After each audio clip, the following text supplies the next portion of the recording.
The ancient oak's rough bark scored Leo's cheek as he burrowed deeper into its shadowed embrace, his small form swallowed by gnarled roots and the encroaching dusk. Each rustle of leaves, every distant siren's lament, sent a fresh tremor of fear through him. His heart hammered against his ribs, a frantic bird trapped in a cage. He'd spotted them minutes ago, loitering by the bike racks, Butch with his perpetual sneer, and Spike, whose silence always chilled more than Butch's bluster. Their figures cast long, distorted shadows in the fading sunlight, like predatory specters awaiting their quarry. He'd tried to be swift, to slip out the side door unnoticed, but Butch's taunting cry had still snagged him. "Hey, little Leo, where you slinking off to?" The words, sharp and venomous, had propelled him across the schoolyard, a panicked fawn seeking refuge. Now he was hidden, yet far from safe. He squeezed his eyes shut, wishing he could simply vanish, meld into the tree itself. "You okay, little lion?" Lily's voice, soft as a summer breeze, echoed in his memory. She'd uttered it the day he'd brought home his masterpiece, a crayon-wielding depiction of a fierce, yellow-maned lion, its paws planted firmly, a tiny, determined smile gracing its face. He'd been crying then, too, after a scraped knee and the sting of another child's cruel words. Lily had knelt beside him, her long, dark hair cascading around them like a protective curtain. "Don't you know, Leo? You've got a roar inside you, just like a lion." She'd traced the outline of the lion's mane with her finger, and heroes. Leo, real heroes aren't always big and strong. Sometimes they're just people who stand up for what's right, even when they're scared. Her eyes, brimming with warmth and understanding, had always convinced him that anything was possible. She told him about the bikers, those rumbling, leather-clad men she'd met at the charity ride. "They're heroes, Leo," she'd insisted, her voice alight with admiration. "Big hearts under all that tough stuff. If you ever truly need help, and I'm not around, find them. They'll know what to do. They're the kind of heroes who protect people." He clutched the crumpled drawing, its paper now damp with his sweat. The once vibrant yellow had faded, the lines blurred from countless times he'd sought comfort in its presence. The little lion, so brave on paper, felt as terrified as he did. He focused on the rough texture, the faint smell of old crayons. It was the last tangible piece of her boundless love Lily had ever given him. A twig snapped nearby, sending a fresh surge of adrenaline through him. He pressed his face harder against the bark, inhaling the earthy scent of the ancient tree, yearning for its strength to seep into his bones. Their voices were closer now. Butch's high-pitched cackle, Spike's low, guttural murmur. They were circling, like wolves closing in. He squeezed his eyes shut again, a silent plea forming on his lips. "Lily, where are your heroes?" He pictured a phalanx of roaring motorcycles appearing at the schoolyard's edge, their engines thrumming a warning to Butch and Spike. But the only sounds were the rustle of leaves and the taunting calls growing ever more distinct. "Come on out, crybaby. We know you're there." Butch's voice, amplified by the twilight, seemed to reverberate off the school building. Leo held his breath, willing himself invisible. He felt the coarse denim of his jeans against his skin, the loose thread on his worn backpack digging into his shoulder. The air grew colder, the shadows longer, stretching out like grasping fingers. He felt utterly alone, a tiny speck in a world that suddenly seemed too vast and too cruel. Lily's words about heroes and roars felt impossibly distant, like a forgotten dream. He just wanted to be safe. He just wanted someone to make them disappear. The crumpled drawing was his only shield, a fragile reminder of a courage he didn't possess and heroes nowhere to be found. A glimmer of hope. The oppressive heat of the afternoon sun beat down on Leo's head as he trudged along the cracked sidewalk. Each step felt heavy, a physical manifestation of the dread pooling in his gut. The faded lion drawing, now crumpled in his pocket, offered little comfort. Lily's words about heroes, about brave hearts and protectors, echoed in his mind. A sweet but distant melody that seemed impossibly far from his current reality. He'd barely escaped Butch and Spike this time, scrambling through a thorny bush that left angry red scratches on his arms. But he knew it was only a temporary reprieve. They'd be waiting tomorrow or the day after. The thought made his stomach clench. His usual route home took him past the greasy but popular diner, the Rusty Spoke. Usually, he'd avert his eyes, trying to disappear into the scenery, but today, a different sound caught his attention. A deep rumble vibrated through the ground, growing louder with each block he covered. It wasn't the distant hum of traffic. This was a rhythmic, powerful thrum that spoke of raw engine power.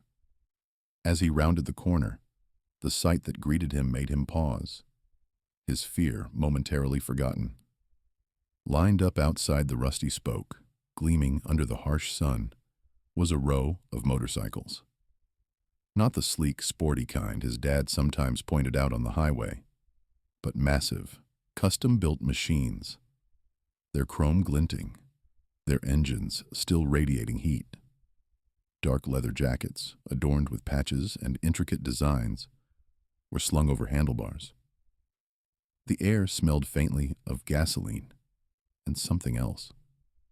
Something wilder, more untamed. It was an intimidating sight, a tableau of power and defiance. He stared, transfixed, a flicker of something he hadn't felt in a long time stirring within him. And then, a memory, soft as a whisper, unfurled in his mind. Lily. She'd been so excited, buzzing with a nervous energy that always made her cheeks flush. "Leo, you wouldn't believe it," she'd exclaimed, her eyes wide with wonder. "We went to the charity fair today, and there were these bikers. Not scary at all, not like in the movies. They were so kind. One of them, he had a huge beard, but the gentlest eyes. He gave me a balloon animal. And another lady, she let me sit on her motorcycle. It was enormous." He remembered her animated retelling, how she described their loud engines as a song of freedom, and their tough exteriors as a shield for good hearts. She'd even drawn a picture, a messy crayon rendering of a man on a motorcycle, wearing a jacket with a winged skull. She'd always seen the best in everyone, even those the world might judge harshly. "They're like knights," she'd said, her voice filled with conviction, "but with engines instead of horses. And they're always there to help, Leo, if someone really needs it. They're real heroes." He'd dismissed it then, a fanciful story from his imaginative sister. But now, looking at the formidable machines, at the shadows of men milling about inside the diner, a different interpretation began to form. These weren't the fantastical heroes of his storybooks. These were real, flesh and blood individuals who, according to Lily, possessed a profound sense of justice and a willingness to protect. A deep throb started behind his eyes, a familiar ache of grief and longing for his sister. But beneath it, a new sensation ignited. A spark. A tiny, fragile ember of an idea. Lily had believed in them, truly believed. She'd seen their kindness, their inherent goodness beneath the tough exterior. If anyone could convince them, could make them understand, it was her. And if she was right, If these really were the heroes she spoke of. He took a tentative step forward, then another. His heart hammered against his ribs, a frantic drumbeat of fear mixed with a desperate, exhilarating hope. He could almost hear Lily's voice, encouraging him, telling him to be brave, to trust. The bullies were a terrifying reality, but Lily's heroes, they represented a possibility, a solution, however outlandish. He stopped at the edge of the diner's parking lot, the roar of a freshly started engine momentarily startling him. He clutched the crumpled lion drawing in his pocket, its worn paper a tangible link to Lily, to her unwavering belief. The thought was audacious, reckless even, but what other choice did he have? The vision of Butch and Spike, their sneering faces, their cruel laughter, spurred him on. He had to try. For Lily, for himself. He took a deep breath, the scent of gasoline and old leather filling his lungs, and pushed open the diner door, a tearful plea. The familiar scent of stale coffee and fried onions, usually a comforting embrace, now hung heavy and cloying as Leo navigated his way toward the diner's entrance. Each step was a defiance against the tremors that threatened to unmoor him. The distant rumble of motorcycles, a promising thrumming just moments ago, now vibrated through his very core, an immense power he doubted he could withstand. His grip tightened on Lily's drawing, the worn paper a frail shield against the colossal weight of his fear. These bikers, a formidable tableau of leather and denim, stood in stark contrast to the bright, guileless strokes of Lily's crayon sketch. No smiles or waves here, just an unyielding, collective presence. He reached the periphery of their gathering, an invisible boundary of apprehension. His eyes, wide and glistening with unshed tears, scanned the faces, searching for a trace of the familiar, something echoing Lily's steadfast belief. Most were a blur of tattoos and unsmiling visages. Then his gaze snagged. The man was immense, his shoulders spanning like ancient redwood, his beard a grizzled cascade of silver and black. A patch proclaimed him grisly. He seemed a mountain carved from granite, and Leo's heart hammered a frantic rhythm against his ribs. This was the one, the most knight-like of them all. Drawing a deep, ragged breath, Leo propelled his legs forward, crossing the invisible threshold. He halted a few feet from Grizzly, his small frame dwarfed by the towering biker. He swallowed, a dry, painful effort. The words, so clear in his mind's eye, now felt ensnared in a knot within his throat. Grizzly, who had been idly burnishing a chrome exhaust pipe, lifted his head, his dark, inscrutable eyes settling on Leo. A flicker of surprise, swiftly veiled, crossed his features. The other bikers, sensing the sudden hush, turned their heads, their collective gaze a palpable weight, pressing down on Leo. "Excuse me, sir?" Leo's voice was a reedy murmur, barely audible above the distant traffic. He had to try again. He fixated on the drawing in his hand, on Lily's bright smile. "Sir?" Grizzly straightened slowly, his movements deliberate, like a large predator assessing small, hesitant prey. He lowered his hand from the exhaust pipe, his expression unwavering. "Something I can help you with, kid?" His voice, a low growl, was not unkind, but threaded with a weariness that spoke of long roads and harder days. Leo's chin began to quiver. The tears, held at bay with such fierce resolve, finally betrayed him. A single, hot drop escaped, tracing a path down his cheek, then another, then a cascade. He lifted the crumpled drawing, extending it like a sacred relic. Are you the heroes?" he choked out, the words catching in his throat, raw with grief and desperate hope. "Are you the heroes my sister told me about?" Grizzly's brow furrowed, a deep crease appearing between his bushy eyebrows. He glanced at the drawing, then back at Leo's tear-streaked face, his expression a mixture of confusion and a faint, almost imperceptible softening. "Heroes?" he repeated, his voice shedding some of its gruff edge, replaced by genuine bewilderment. He exchanged a quick, puzzled glance with the biker beside him, a man with a scarred cheek and a perpetually wary look. The collective silence of the bikers deepened, a palpable stillness hanging in the air, punctuated only by Leo's soft, broken sobs. He had asked his question, laid bare his fragile hope, and now he waited, utterly exposed. Lily's legacy. The silence that followed Leo's question was heavier than the rumble of any engine, thick with unspoken thoughts and the lingering scent of exhaust and cheap coffee. Grizzly, his massive frame momentarily still, lowered his gaze to the crumpled drawing clutched in Leo's small hand.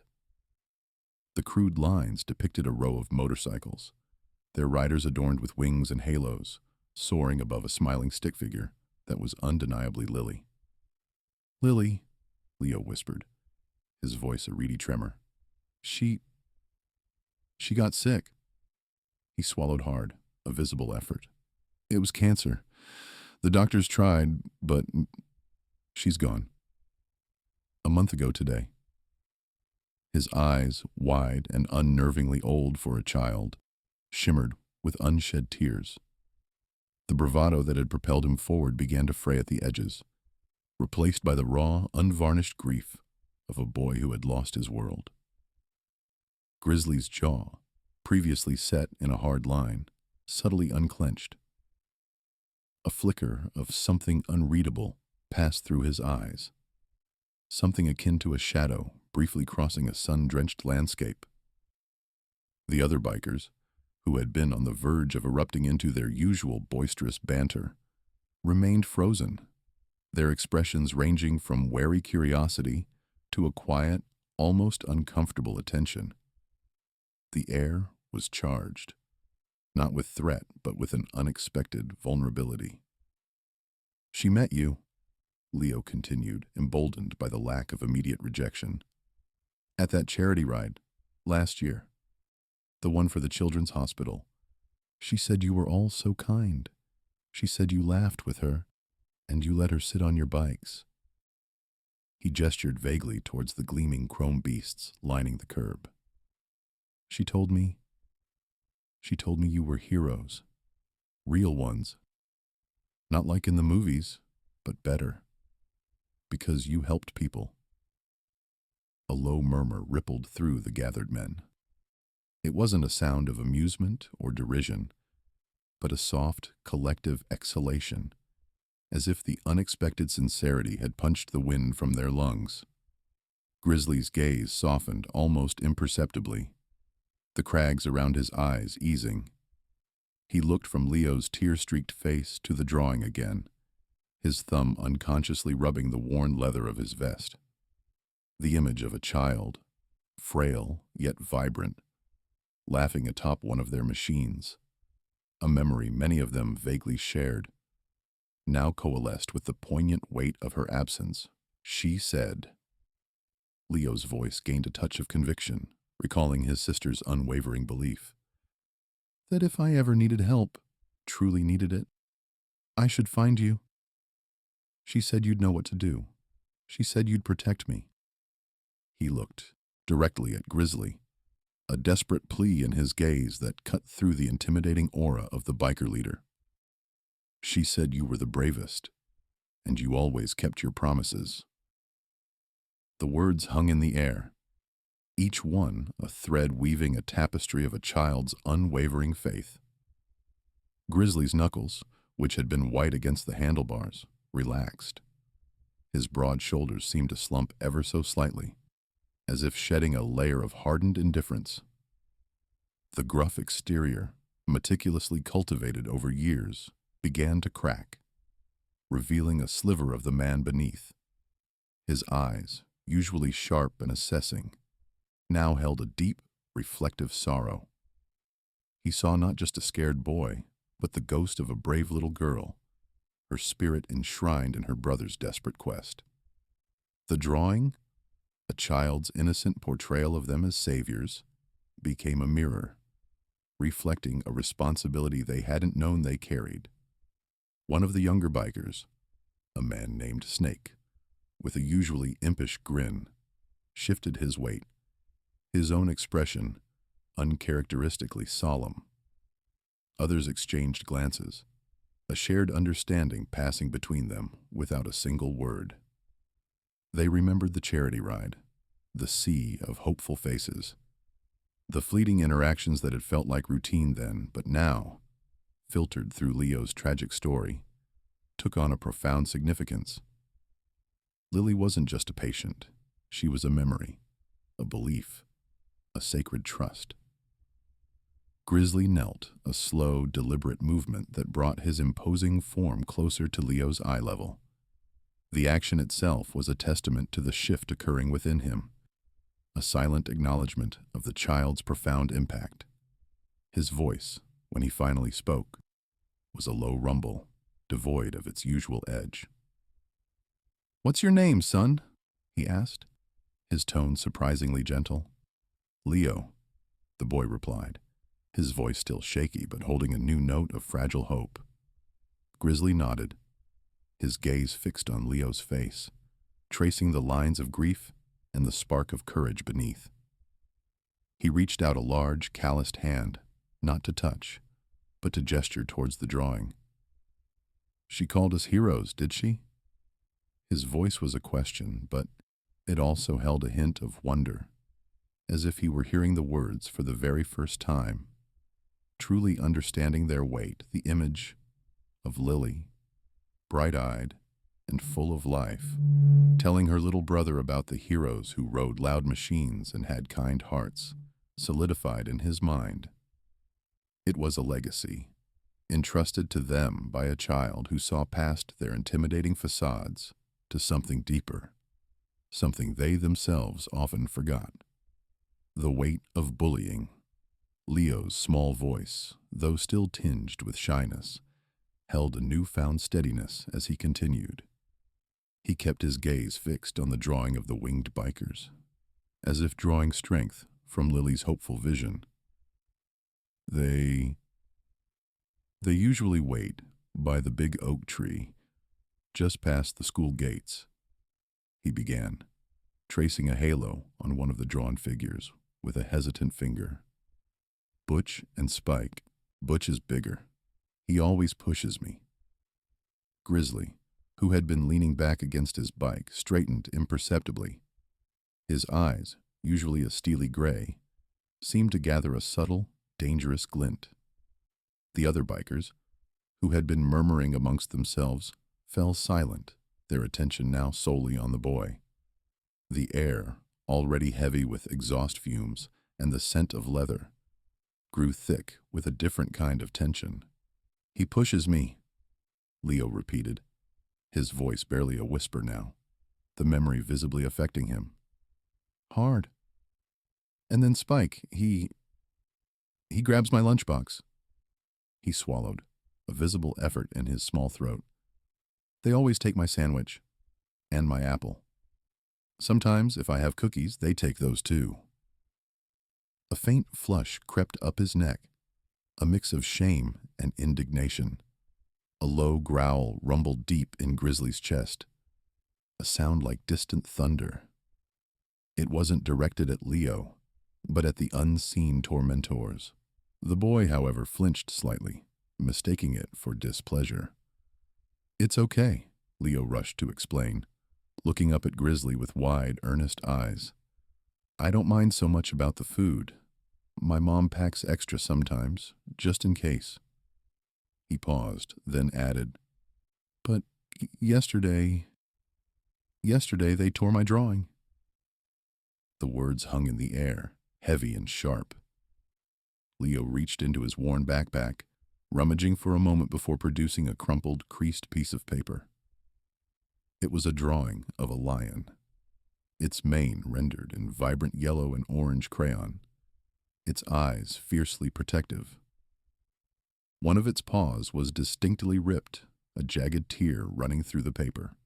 "It was for Lily," Leo said, his voice cracking. He held out the drawing, his hand trembling slightly. "She loved lions. She said they were brave. I was going to give it to her, but I didn't get to." His lower lip began to quiver. Butch grabbed it. He said it was stupid, and then Spike tore it. A single, fat tear rolled down his cheek, landing on the crumpled paper, blurring the bright crayon colors. Grizzly's jaw tightened. The flicker in his eyes solidified into a hard, unwavering stare.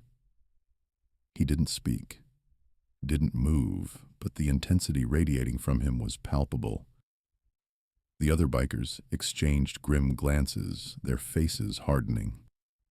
Some shifted uncomfortably, remembering their own childhood bullies, or perhaps the times they had been the bullies themselves. The weight of Leo's innocent sorrow settled over them all. "I tried to stop them," Leo confessed, wiping his nose with the back of his hand. "But Butch just laughed.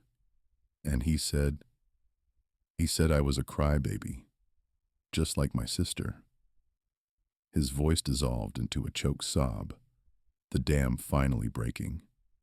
He buried his face in his hands, the torn lion drawing still clutched tightly. Grizzly's hand, scarred and powerful, twitched. He wanted to reach out, to offer comfort, but something held him back. He knew that what Leo needed wasn't just a pat on the shoulder. He needed justice.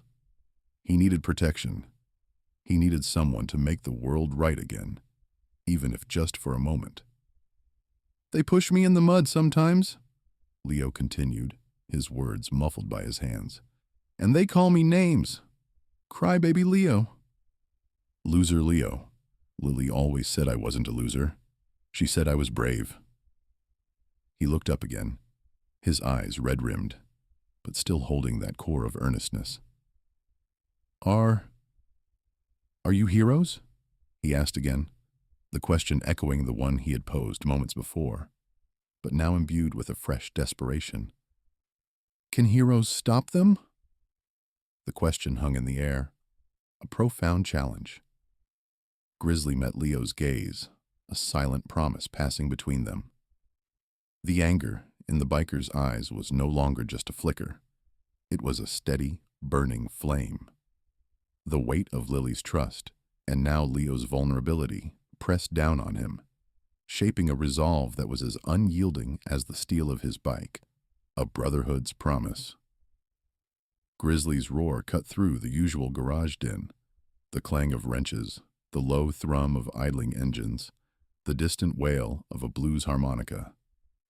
"Everyone, now!" His voice, normally a rumbling bass, held an uncharacteristic edge, a tremor of suppressed fury that silenced even the most boisterous among them. Tools clattered to the concrete floor, conversations died mid-sentence, and a dozen pairs of eyes, hardened by years on the road, turned towards their leader. They gathered around him, a semicircle of leather and denim, the air thick with unspoken questions. Tank, always the first to sense a shift in Grizzly's mood, adjusted his thick spectacles, his gaze probing. Viper, usually slouched against a workbench, stood straighter, his lean frame tensed. Even Knuckles, whose default expression was a sneer, looked genuinely concerned. Grizzly didn't waste words. He began with Lily, her bright eyes, her unwavering faith in them as heroes. He described the charity ride, the simple joy she'd found in their presence, how she'd seen past the tattoos and the chrome to something more. His voice, though still rough, softened almost imperceptibly as he spoke of her drawing, the winged riders soaring above, protecting the innocent. A heavy silence descended, broken only by the distant drip of an oil leak. Several men shifted uncomfortably, avoiding eye contact, a shared weight of sorrow settling upon them. Then his tone hardened. steel entering his voice as he recounted Leo's painful tale.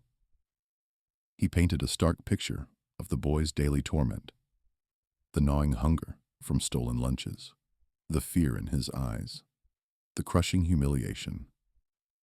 He detailed the desecration of Lily's drawing, the cruel taunts that had echoed in Leo's small, vulnerable world. Grizzly's hands, usually steady, clenched into fists at his sides, the knuckles white beneath his calloused skin. He spoke of the bullies, Butch and Spike, their names spat out like venom. He described the raw, unvarnished pain in Leo's voice, the shame and helplessness that had permeated his small frame. As Grizzly spoke, a transformation rippled through the gathered men.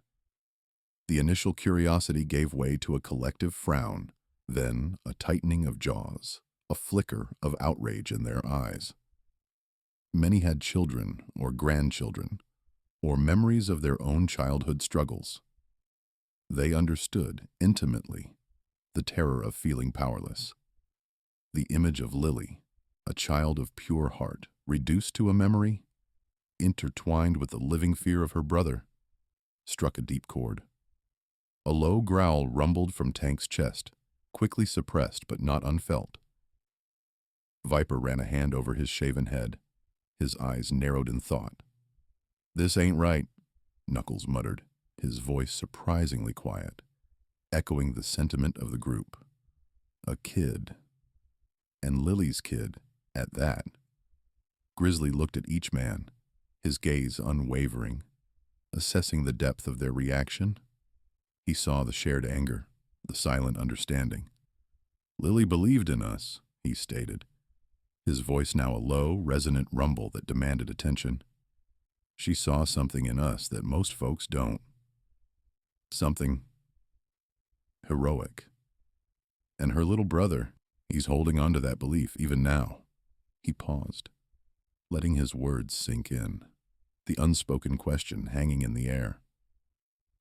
"He asked us to be his heroes. He needs us to be." Tank stepped forward, his massive frame casting a long shadow. "So what's the plan, Grizzly?" His voice was calm, but there was an unmistakable steel beneath it. "We ain't letting no punk kids walk all over Lily's little brother. Not after what she trusted us with." A chorus of assents rose from the group, a collective growl of agreement. "Yeah, what's the plan? We go to the school? Teach those bastards a lesson." Grizzly held up a hand, silencing the rising clamor. "Not like that," he said, his voice firm. "Not with violence. Not first, anyway. We send a message. A clear one. That Leo ain't alone. That he's got family. Family that watches out for him." He outlined his nascent plan, the details forming in his mind even as he spoke.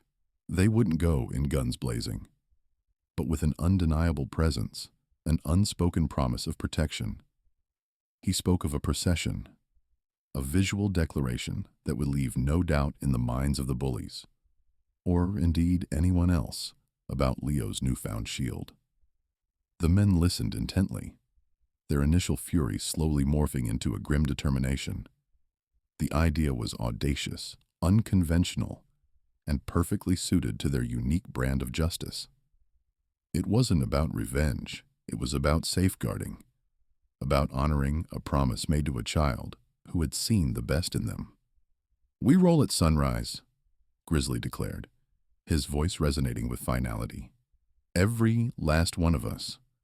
We show up. We stand by Leo. We make sure those bullies understand, without a single word, that this boy is ours to protect. That Lily's faith and Leo's trust isn't misplaced." A wave of nods swept through the group. The air in the garage, once heavy with tension, now hummed with a quiet resolve. The shared grief for Lily, the fierce protectiveness for Leo, had forged them into something more than just a gang. They were a brotherhood, bound by an unspoken vow. The promise had been made to a ghost and a vulnerable boy, and it would be kept.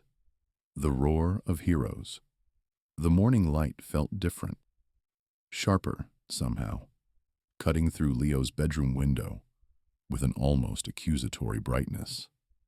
He'd barely slept, his stomach a coiled knot of dread and a sliver of bewildered hope. Would they really come? Could Grizzly, with his booming voice and kind eyes, genuinely orchestrate a rescue from the daily torment of Butch and Spike? He traced the worn edges of Lily's biker drawing, the one with the soaring wings, trying to conjure her steady presence. The walk to school was a familiar gauntlet. Every rustle of leaves, every distant dog bark felt like a prelude to a jeer. He kept his head down, shoulders hunched, a small target moving through a world too large and too loud. The school gates loomed, an iron maw ready to swallow him whole. Inside, the usual jostle of bodies, the cacophony of adolescent voices, pressed in. He spotted Butch and Spike by the bike racks, their heads together, a shared smirk twisting Butch's face as he pointed a grubby finger in Leo's direction. Leo's heart hammered against his ribs. This was it. The usual drill, but then a different sound.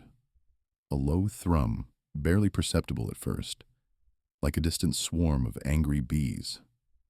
It grew, a deep, resonant rumble that vibrated through the asphalt, through the soles of Leo's worn sneakers, up his very bones. Conversations inside the schoolyard died. Heads turned, first a few, then dozens, like sunflowers tracking the sun. The rumble intensified, morphing into a powerful guttural growl that swallowed all other sounds. Then they appeared. Not one, not two, but a seemingly endless procession of chrome and leather, filling the entire street leading up to the school.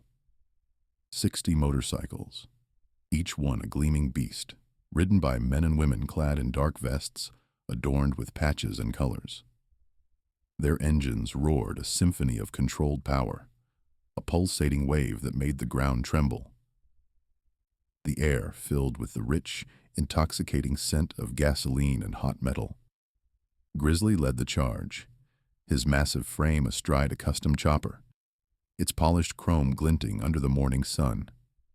His usual stern expression was softened slightly, a hint of grim determination in his eyes as he scanned the bewildered faces of the students and teachers. Behind him, the club stretched back for what felt like miles, a formidable, unyielding wall of presence. The bikes pulled to a silent, synchronized halt, their engines cutting out with a collective sigh of pistons. The sudden silence was even more deafening than the roar had been, punctuated only by the nervous whispers of the crowd and the gentle ticking of cooling metal. Leo stood frozen, a tiny island in a sea of awestruck faces. Butch and Spike, who moments before had been sneering, now stood rooted to the spot, their mouths agape, their faces pale under their freckles. Butch's usual bravado had evaporated, replaced by a wide-eyed terror. Spike, ever the follower, simply stared, his jaw slack. Teachers emerged from the main building, their expressions a mixture of alarm and bewildered curiosity.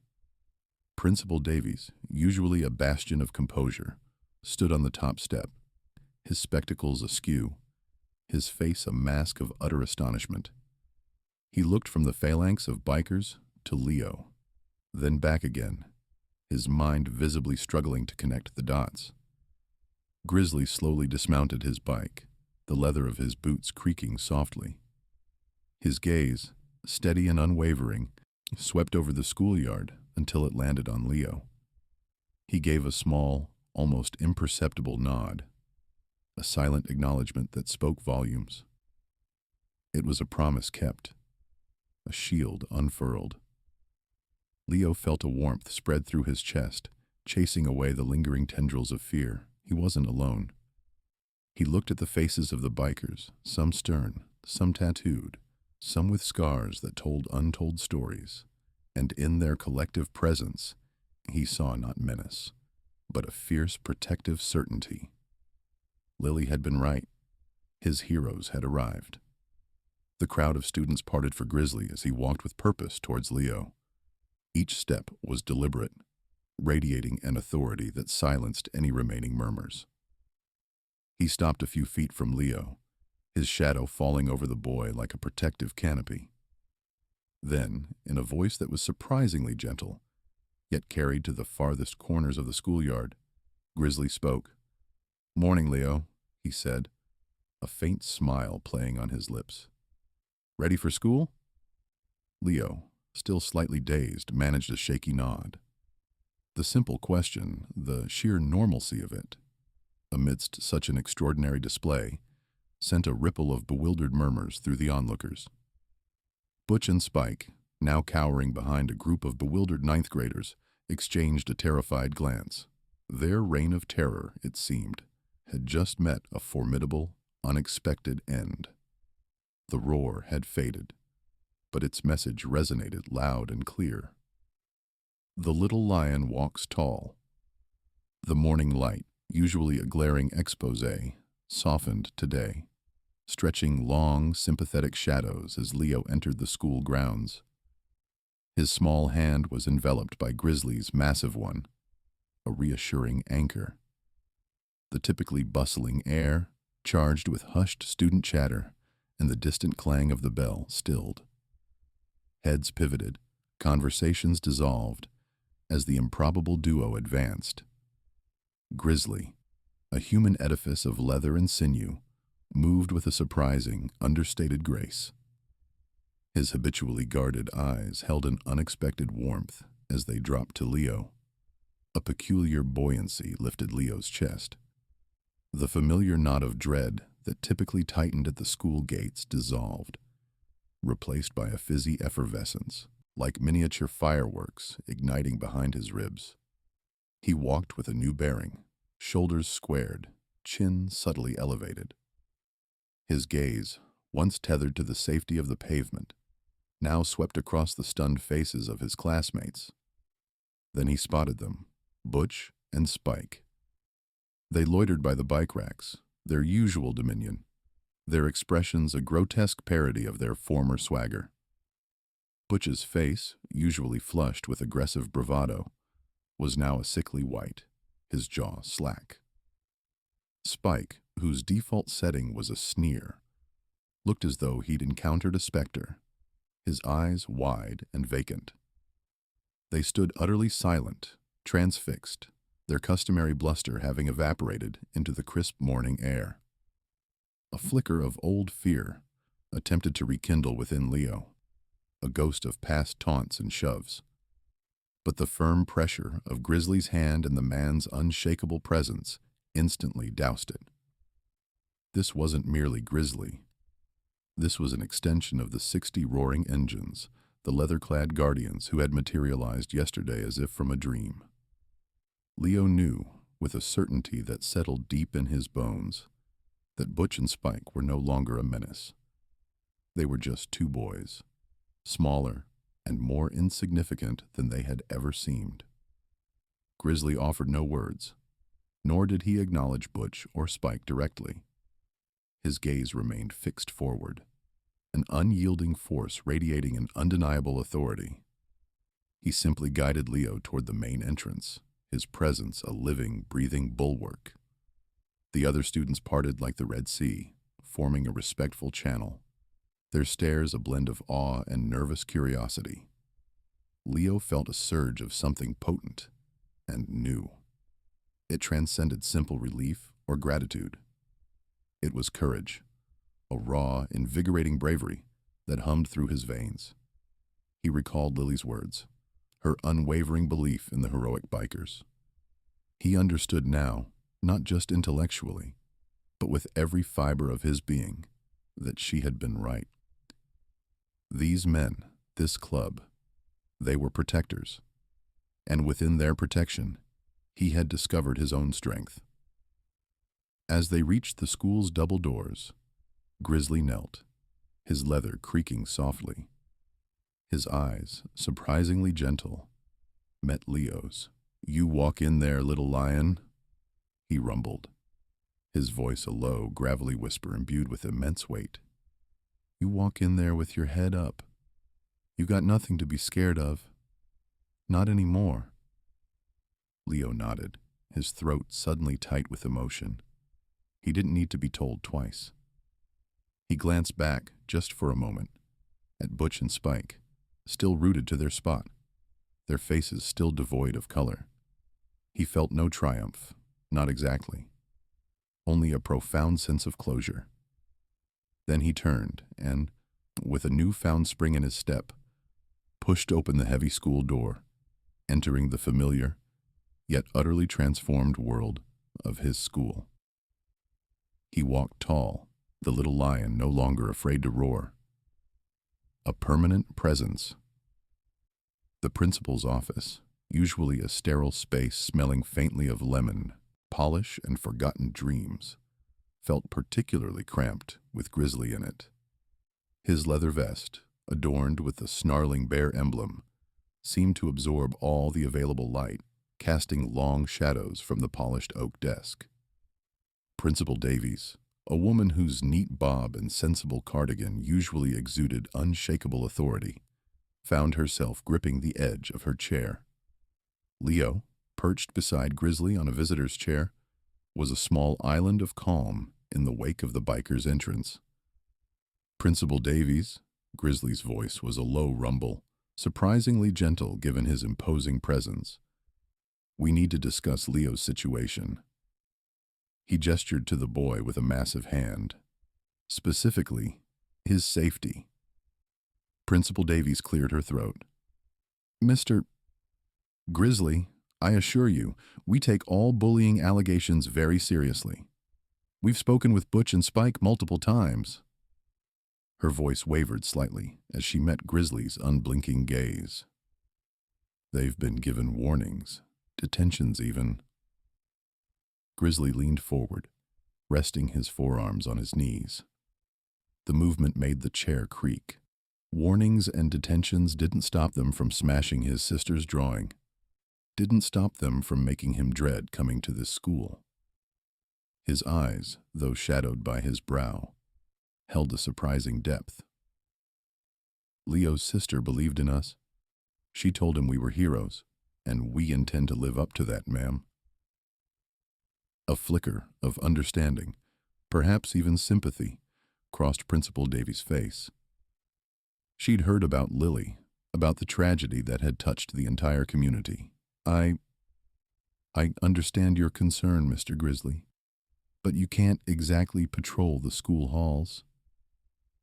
A faint smile touched Grizzly's lips, a rare sight. Not patrol, no, but a visible presence can make a difference.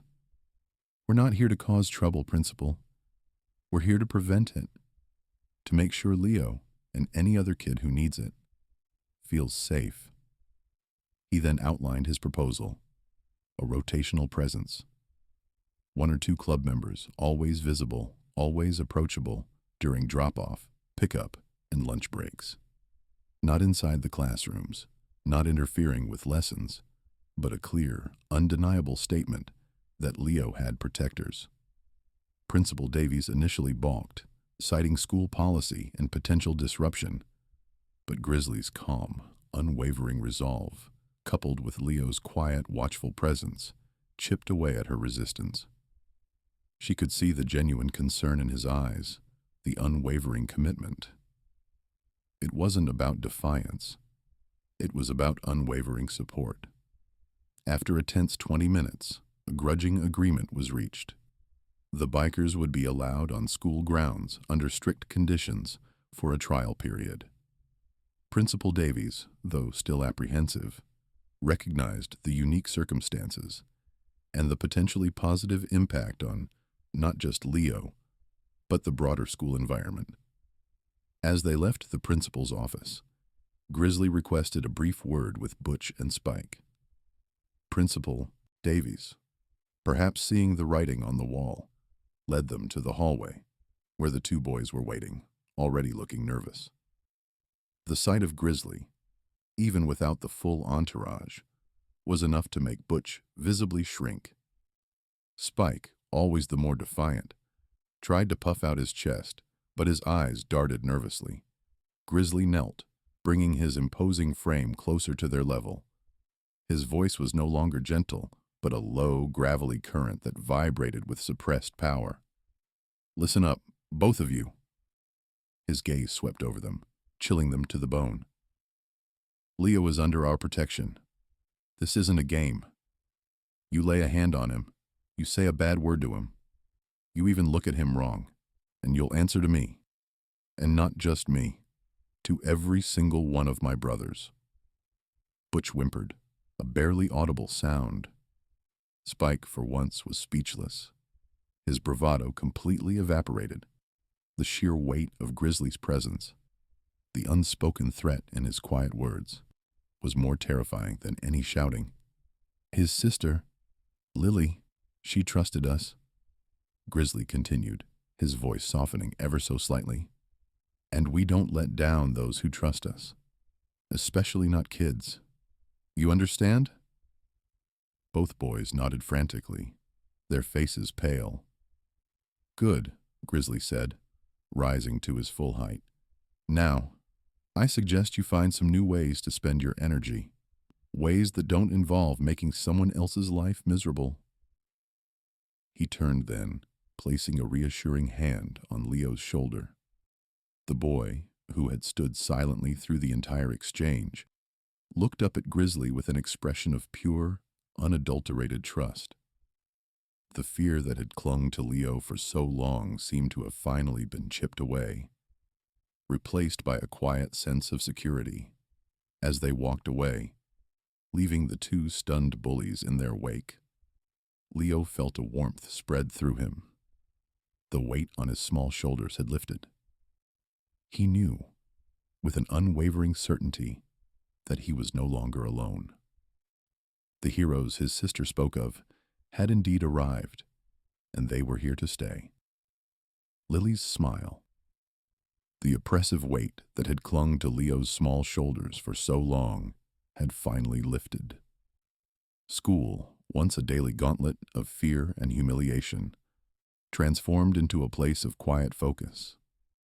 He could concentrate on Mrs. Davison's lessons about the solar system, no longer scanning the classroom door for the looming shadows of Butch and Spike. Lunchtime was no longer a frantic search for an isolated corner, but an opportunity to share whispered secrets and boisterous laughter with new friends. Kids who, seeing his newfound security, finally dared to approach him. Sometimes he'd catch sight of them. A flash of a leather jacket, the gleam of chrome from the parking lot, a low rumble that vibrated through the playground. Not always Grizzly, sometimes one of the others, Knuckles, with his surprisingly gentle smile, or Raven, whose quiet intensity was a constant, reassuring presence. They never approached him directly, and class never interfered with the natural rhythm of the school day. Their presence was subtle, a silent promise hovering at the periphery, yet it was as tangible and comforting as a warm blanket on a cold night. Leo knew they were there, and so did everyone else.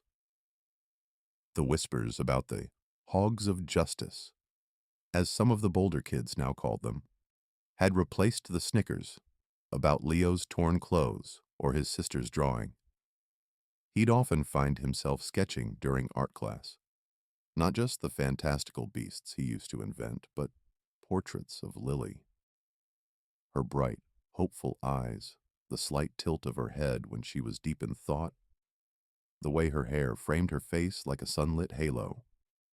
He'd remember her voice, soft yet firm, telling him, "Leo, you're my little lion, brave and strong, even when you don't feel it." He'd trace the outline of her smile, the one that had always brought warmth to his core. It was the same smile he now imagined on her face, looking down at him. She would be so proud. Proud of him for being brave, for reaching out, for trusting, and proud of her heroes. He thought of the day he first approached Grizzly, his heart a frantic drum against his ribs, the words catching in his throat. The memory still brought a flush to his cheeks, but now it was tinged with something akin to triumph. He had done it. He had spoken Lily's truth, and they had listened. They had honored her. One afternoon, during outdoor play, a ball rolled past him, coming to a stop near the chain-link fence. Butch and Spike, now strangely subdued and always sticking together, were on the other side of the field, kicking a deflated soccer ball between themselves. They didn't even glance his way. Leo walked over, picked up the ball, and tossed it back to a giggling classmate. He felt a lightness in his step, an unburdened ease he hadn't experienced in years. He saw Grizzly's bike, parked discreetly at the far end of the street, partially obscured by an oak tree. Grizzly himself was leaning against it, arms crossed, his gaze sweeping over the playground. Their eyes met across the expanse. Grizzly offered a slight nod, almost imperceptible to anyone else, but Leo understood. It was a silent affirmation, a promise held in the steady, unwavering gaze of a man who had become his unlikely protector. This new sense of safety wasn't just the absence of fear, it was the presence of something profound. It was the knowledge that he was seen, that he mattered, that he had a powerful, unwavering shield against the cruelties of the world. He started talking more in class, offering answers, even cracking a joke or two that earned him genuine laughs. He walked taller, his shoulders back, his chin held high. The little lion Lily had seen in him was finally roaring, albeit still quietly, finding his voice in this new, secure landscape. He knew Lily would have loved it all. She would have loved the way Grizzly's gruff exterior softened when he spoke to him, the unspoken understanding that passed between them. She would have adored the respect in the other biker's eyes, the quiet reverence with which they spoke of her. She would have clapped her hands with delight at the sight of her brave little brother, no longer cowering, but thriving. As he walked home that day, the late afternoon sun casting long shadows ahead of him, Leo clutched the worn drawing of Lily's smiling face, the one that had been so cruelly torn and so lovingly repaired by Grizzly. He looked at it, then up at the wide blue sky. He didn't feel sad anymore. He felt a quiet joy, a deep gratitude. He felt safe. He felt loved. He felt strong. He felt Lily's smile, warm and bright, shining down on him. Her heroes had delivered, and so had her little lion.